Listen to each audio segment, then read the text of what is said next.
तर आपण पाहतोय शिवसेनेचा वर्धापन दिन आहे आणि या संदर्भात अधिक माहिती देण्यासाठी आपल्यासोबत जोडले गेलेले आहेत आपले प्रतिनिधी ओम देशमुख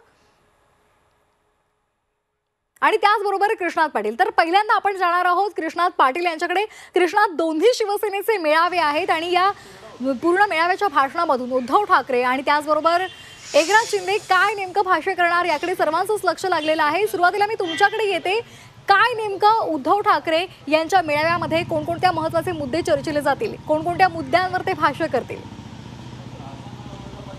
आपण पाहिलं गेलं तर गेल्या वर्षभरामध्ये विधानसभा आणि लोकसभेच्या निवडणुका झालेल्या आहेत। लोकसभा निवडणुकीमध्ये मिळालेले यश आणि विधानसभा निवडणुकीमध्ये पराभवाला सामोरं जावं लागलं तर उद्धव ठाकरे गटाला आणि आता येणाऱ्या स्थानिक स्वराज्य संस्था निवडणुका आणि त्यामध्ये प्रामुख्याने मुंबई महापालिकेची असलेली निवडणूक ही सर्वाधिक जास्त शिवसेना ठाकरे गटाच्या दृष्टीनं महत्त्वाची आहे, कारण शिवसेनेचं अस्तित्व हे प्रामुख्याने या निवडणुकीवर अवलंबून असणार आहे आणि त्याच दृष्टीनं शिवसेना उद्धव ठाकरे गटाकडून तयारी केली जात आहे। आणि या 59व्या वर्धापन दिनानिमित्त उद्धव ठाकरे नेमकं काय बोलतात ते पाहणं गरजेचं आहे, कारण ज्या प्रकारे मनसे अध्यक्ष राज ठाकरे यांच्यासोबत युती करण्याची चर्चा केवळ सुरू असली तरी प्रत्यक्षात मात्र दोघांच्यामध्ये अद्याप कुठलेही प्रत्यक्षरित्या अशा प्रकारची युती करण्यासंदर्भातली चर्चा सुरू झाली नाही। त्यामुळे जर हे दोन्ही ठाकरे बंधू एकत्र येणार असतील तर कशा प्रकारचं चित्र निर्माण होणार हे सर्वाधिक जास्त महत्त्वाचं आहे। त्यामुळे आजच्या भाषणामध्ये प्रामुख्यानं येणाऱ्या स्थानिक स्वराज्य संस्थांच्या निवडणुकीच्या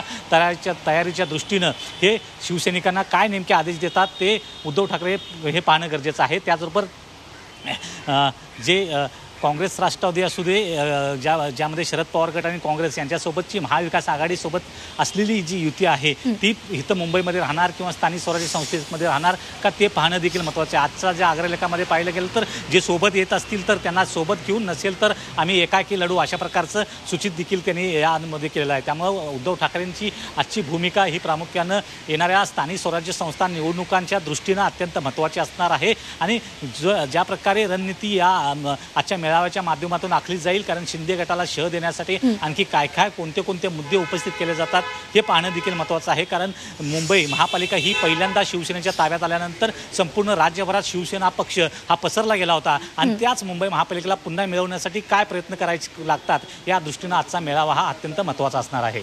अगदी कृष्णात, असेच आपण आपल्यासोबत जोडले राहा। आपण जाणार आहोत आमचे प्रतिनिधी ओम देशमुख यांच्याकडे। ओम, आपण पाहतो एकनाथ शिंदेंचा सुद्धा आज मेळावा आयोजित करण्यात आलेला आहे।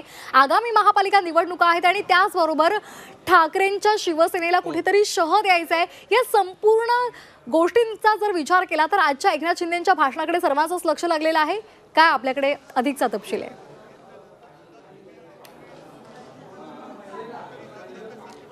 अगदी बरोबर आहे श्वेता, खरं तर दोन्ही शिवसेनेचा वर्धापन दिन आज आहे आणि जसं आपण पाहिलं असेल कृष्णात यांनी सुद्धा सांगितलं की षण्मुखानंदमध्ये ठाकरे गटाचा मेळावा आहे, तर दुसऱ्या बाजूला वरळी डोममध्ये शिंदेंच्या शिवसेनेचा जो काही मेळावा तो घेण्यात येतोय। मुख्यत्वे 2-3 महत्त्वाच्या गोष्टी यामध्ये आहेत। सगळ्यात महत्त्वाचा मुद्दा म्हणजे मुंबई महापालिका निवडणुकीच्या पार्श्वभूमीवरती हा मेळावा महत्त्वाचा आहे। यामध्ये आपण जर पाहिलं तर कालच एक अपडेट समोर आली होती की श्रीकांत शिंदे यांच्या खांद्यांवर महापालिका निवडणुकीची जबाबदारी ती देण्यात येणार आहे। त्यामुळे कुठेतरी श्रीकांत शिंदेंचं नेतृत्व पुढे आणण्यासाठी शिंदेंकडून प्रयत्न केला जातोय हे देखील या माध्यमातून स्पष्ट होतंय। दुसरा महत्त्वाचा मुद्दा म्हणजे पालिका निवडणुकांमध्ये ठाकरेंसोबत, राज ठाकरेंसोबत युती होणार का याची सातत्याने चर्चा सुरू आहे। मुंबईमध्ये पक्ष संघटना बळकट करण्याचं आव्हान खऱ्या अर्थानं एकनाथ शिंदेंच्या समोर आहे, कारण पदाधिकारी आणि माजी नगरसेवकांचा जरी भरणा शिवसेनेमध्ये होत असला तरी सुद्धा संघटना बळकट करणं हे खऱ्या अर्थानं एक मोठं आव्हान शिंदेंच्या समोर असणार आहे। त्यासोबतच आपले जे काही पक्ष सहयोगी पक्ष आहेत त्या सहयोगी पक्षांसोबत सुद्धा जुळवून घेताना शिवसेनेला कुठेतरी येत्या काळामध्ये अडचण होईल असं दिसतंय, कारण शिवसेना असेल किंवा राष्ट्रवादी असेल किंवा भाजप असेल या दोन्ही पक्षांमध्ये आणि शिवसेनेमध्ये सातत्यानं काही ना काही कुरबुरी आहेत त्या सुद्धा होताना आपल्याला पाहायला मिळत आहेत। मुंबईमध्ये मुख्यत्वे मुंबई, पुणे आणि MMR रिजनमधल्या महापालिका जिंकणं हे खऱ्या अर्थानं शिंदेंच्या समोरचं आव्हान असणार आहे। या सगळ्या पार्श्वभूमीवरती आता एकनाथ शिंदे आपल्या मेळाव्यातून काय नेमका संदेश देत आहेत हे पाहावं लागणार। राज ठाकरेंसोबतची होती आणि मुख्यत्वे जो मुद्दा मी सातत्यानं पुन्हा एकदा अधोरेखित करू इच्छितो, श्रीकांत शिंदेंचं नेतृत्व पुढे आणण्याचा प्रयत्न होतोय। श्रीकांत शिंदेंची मुलाखत देखील या मेळाव्याच्या आधी होणार आहे, त्यामुळे या सगळ्या पार्श्वभूमीवरती या मेळाव्याला महत्त्व प्राप्त झालंय।